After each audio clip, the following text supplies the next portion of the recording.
Hello दोस्तों, कैसे हैं आप सब। दोस्तों उम्मीद करती हूँ कि आप लोग ठीक होंगे। तो दोस्तों आज का किचन टिप्स बहुत यूजफुल है जो मैं अपने घर और किचन में इस्तेमाल करती हूँ। तो चलिए दोस्तों टिप्स को शुरू कर लेते हैं। नमस्कार दोस्तों, क्रिएटिव क्राफ्ट में आप सभी का स्वागत है। पहला है टिप दोस्तों मेरा, इस तरीके से चावल हो गया, दाल हो गया, ये सब्जी हो गया या कोई मीठा चीज़ हो गया। तो आपने देखा होगा कि गर्मियों में बहुत ज़्यादा जो चींटियाँ होती हैं बहुत ज़्यादा परेशान कर देती हैं। यहाँ तक कि हमारा चावल जो है या रोटी है, रोटी में भी इस तरीके से चींटियाँ घुस जाती हैं। तो इसके लिए दोस्तों आपको क्या करना है, एक थाली में पानी ले लेना है और पानी के अंदर इस तरीके से दाल हो गया, सब्जी हो गया या चावल हो गया या रोटी का बाउल भी हो गया, तब भी आप इस तरीके से रख सकते हैं। तो आपने देखा होगा दोस्तों पहले के ज़माने में, दादा नानी के ज़माने में इस तरीके से नुस्खा आजमाते थे।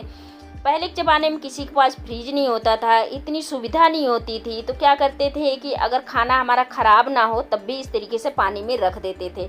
इससे क्या है कि इस तरीके से ये हमारा खाना ठंडा रहेगा और हमारा खाना ख़राब भी नहीं होगा, यहाँ तक कि चींटियाँ भी इसके अंदर नहीं जाएंगी। अगला है टिप दोस्तों, इस तरीके से मशीन में जब भी हम कपड़े धोते हैं तो आपने देखा होगा कि हमारा कपड़ा क्लीन नहीं होता है और हम इसमें परेशान रहते हैं कि हमारा कपड़ा मशीन में क्लीन नहीं होता है।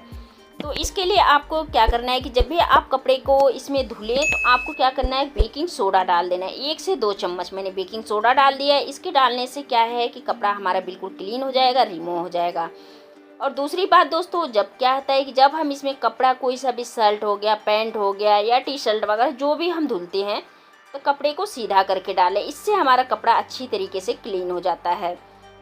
अगला है टिप दोस्तों, इस तरीके से कप को लेके है, ग्लास को लेके है। तो आपने देखा होगा कि इस तरीके से हमारे पास कप हो गया, ग्लास हो गया या कोई जार भी हो गया, तो हम क्या करते हैं कि जब कभी हमारे भाई बहन रेंट पे रहते हैं, उनको रूम वगैरह भी चेंज करना हो गया, तो उनके साथ बहुत ज़्यादा समस्या हो जाती है कि हम इसको कैसे कैसे शिफ्ट करें और कैसे रखें। तो इसी के लिए एक छोटा सा हैक टिप ये है कि मुझे इसको क्या करना चाहिए। तो देखिए, जब भी हम इस तरीके से शिफ्ट करते हैं तो आप देख पा रहे होंगे इसका हैंडल सारा कप के अंदर चला जा रहा है। इसी तरीके से पहले इसको मुझे सेट कर लेना है।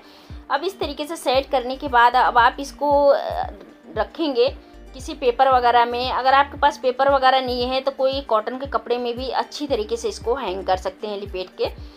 तो आप देखेंगे कि इसको जब आप कहीं भी शिफ्ट वगैरह कर रहे हैं ना, तो ये आपका बिल्कुल भी, ये जो कप है, ग्लास है, जार है, बिल्कुल भी नहीं टूटने वाला है। और इस तरीके से सेट करने के बाद अब इसमें या तो किसी चीज़ से बांध दीजिए, अगर रबड़ बैंड है तो रबड़ बैंड भी लगा सकते हैं।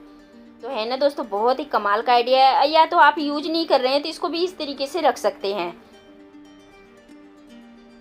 और इसी तरीके से आप अपने कांच का हो गया और इस तरीके से क्रोकरी के गिलास वगैरह, मतलब ये कटोरी वगैरह रख सकते हैं। और दोस्तों इसी तरीके से आप जो कांच की गिलासें वगैरह है, तो हम इसके लिए भी सोचते हैं कि हम इसको कैसे, अगर आपके पास टिश्यू पेपर है तो इसमें आप रोल बना के इस तरीके से रख लीजिए। अब पहली बात तो दोस्तों हर किसी के पास तो टिश्यू पेपर होता नहीं है, पहली बात ये। तो इसी तरीके से अगर आपके पास टिश्यू पेपर है तो इस तरीके से रोल बना के रख लीजिए। नहीं तो पेपर है तो पेपर तो सदाबहार है, सबसे अच्छा है। तो देखिए मुझे क्या करना है, सबसे अच्छा क्या करना है, पेपर को ले लेना है। जैसे कि मैंने कप में दिखाया है आप सभी को, पेपर ले लेना है। कैसे भी नया पुराना पेपर कोई सा भी ले लीजिए। तो मैं पेपर में आपको रीयूज इसका बताऊँगी कि मुझे कैसे इसको इस्तेमाल करना है। तो देखिए, बस एक गिलास रखिए इस तरीके से और दूसरा इस तरीके से रखिए और तीसरा भी इसी तरीके से रखते हुए फोल्ड कर लीजिए। अब इस तरीके से देखेंगे ना कि आप ढेर सारा दर्जन भी गिलास इस तरीके से आप सेट कर सकते हैं, इसको रख सकते हैं। अब बिल्कुल लंबे समय तक के अगर आप इसको रखना चाहें तो बहुत इजली तरीके से इसको रख सकते हैं। बिल्कुल टूटने का डर नहीं है, ना ही इसमें से गिरने का डर है। तो है ना दोस्तों, बहुत ही कमाल का आइडिया है। तो दोस्तों इसी तरीके से छोटे छोटे हैक टिप के ज़रिए से आप अपने काम को बहुत ही इजली तरीके से आसान बना सकते हैं। तो है ना दोस्तों, बहुत ही कमाल का आइडिया है। इस आइडिया को आप एक बार ज़रूर ट्राई करके देखिएगा। अगला हैक टिप दोस्तों, इस तरीके से गर्मियों में किसी किसी को अपने हाथों में जलन सी होती है, हिचक सी होती है, अब बहुत ज़्यादा समस्या भी हो जाता है, प्रॉब्लम भी हो जाता है। ज़्यादातर तो ये जो हमारे घर में बुजुर्ग रहते हैं उनके साथ ऐसी समस्या बहुत होती है कि हमारे हाथों में बहुत ज़्यादा जलन होता है। गर्मियों की वजह से हिचकपन भी हो जाता है हमारे हाथों में, पैरों में, तलों में। तो हम सोचते हैं कि क्या करें।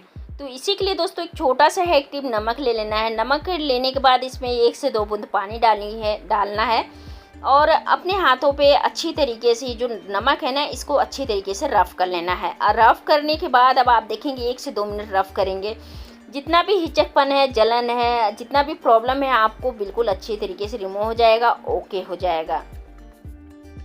अगला हैक टिप दोस्तों इस तरीके से किचन टॉवल को लेके। किचन टॉवल दोस्तों हम हाउसवाइफ सभी लोग अपने किचन में इस्तेमाल तो करते ही हैं, लेकिन हम सोचते हैं कि इसको कैसे हैंग करें। तो देखिए मैंने वी शेप में इसको हैंग अच्छी तरीके से फोल्ड कर लिया है। और फोल्ड करने के बाद अब इस तरीके से कोई भी सेफ्टी पिन ले लेना है। सेफ्टी पिन की वजह से मैं इसको अच्छी तरीके से इसमें अटैच कर लूँगी। तो आप देख पा रहे होंगे ये जो काफ़ी डबल करने से मोटा हो गया है, सेफ्टी पिन इसके अंदर जा नहीं रहा है। तो एक छन्नी ले लेना है, स्टील की छन्नी है मेरी।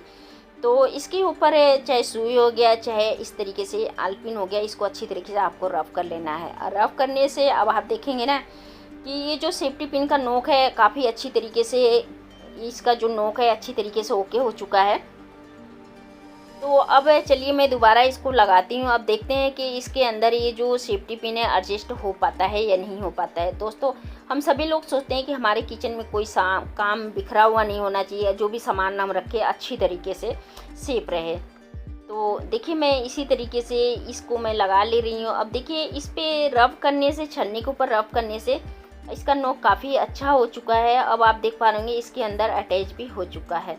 अब ये जो कड़ा मैंने पुराना लगा के करा है, अब इसको आप कहीं भी हैंग कर देंगे ना, तो बिल्कुल ये हाथ पोंछने के बहुत ईजी और आसान तरीका है। ये ट्रिक आप आजमा सकते हैं, कहीं भी हैंग कर दीजिए। अगला हैक टिप दोस्तों ये जो मशीन के बटन होते हैं, तो आपने देखा होगा कि जब भी हम कपड़े धोते हैं, इस्तेमाल करते हैं, तो इस पर कहीं ना कहीं पानी के छींटे चले जाते हैं। छींटे चले जाते हैं, इस पर करंट आने का डर रहता है। तो आप जब भी कपड़े धुलते हैं तो कोई सा भी कपड़ा, धोने वाला ही कपड़ा इसी के बटन के ऊपर रख दीजिए, और ना ही इस पर छींटा जाएगा। अगर छींटा भी जाएगा तो ये जो मैंने कपड़ा रखा हुआ है अच्छी तरीके से सोख कर लेगा और बटन के अंदर पानी नहीं जाएगा। अगर दोस्तों बटन के अंदर पानी चला जाता है तो बटन के अंदर पानी जाने से मशीन में हमारे करंट आने का डर रहता है। हम मशीन को छूते रहते हैं, कपड़े को धोते रहते हैं, हमारा शरीर भी बिल्कुल करंट में आ जाता है। अगला हैक टिप दोस्तों इस तरीके से एम्ब्रॉयडरी साड़ी जो होती है या सूट हो गया, तो आपने देखा होगा कि हम इस तरीके के सूट या साड़ियाँ जब हम पार्टी वगैरह में, हमारा ज़्यादा वर्क वाली साड़ियाँ रहती है इस टाइप में, तो पार्टी वगैरह में जाते हैं तो आपने देखा होगा कि अगर हमारे सूट या साड़ी पे कोई चीज़ गिर जाता है तो हम क्या सोचते हैं कि इसको धोना ना पड़े, और ऐसा रहता है कि कोई कपड़ा हमारा धोने वाला नहीं रहता और इसी ब्रश की हेल्प से हम इसको साफ़ कर ले। लेकिन होता क्या है, साफ़ करने से ब्रश की हेल्प से हमारा ये जो कढ़ाई है ख़राब हो जाती है, वर्क ख़राब हो जाता है। तो क्या करना है कि इस ब्रश के ऊपर मोजा को ऊपर चढ़ा लेना है। चढ़ाने से अब इस तरीके से आप प्रेस करेंगे तो आपकी साड़ी भी क्लीन हो जाएगी और आपका साड़ी बिल्कुल ख़राब नहीं होगा। तो है ना दोस्तों, ये जो मोजा मैंने पहनाया हुआ है इससे साड़ा अच्छी तरीके से, जितना वर्क है अच्छी तरीके से सेट हो जाएगा, ख़राब भी नहीं होगा, ओके हो जाएगा। उम्मीद करती हूँ दोस्तों कि ट्रिक अगर कोई सा भी पसंद आया होगा तो वीडियो को लाइक कर दीजिएगा, चैनल पहली बार सब्सक्राइब जरूर कर ले। मिलते हैं नेक्स्ट वीडियो।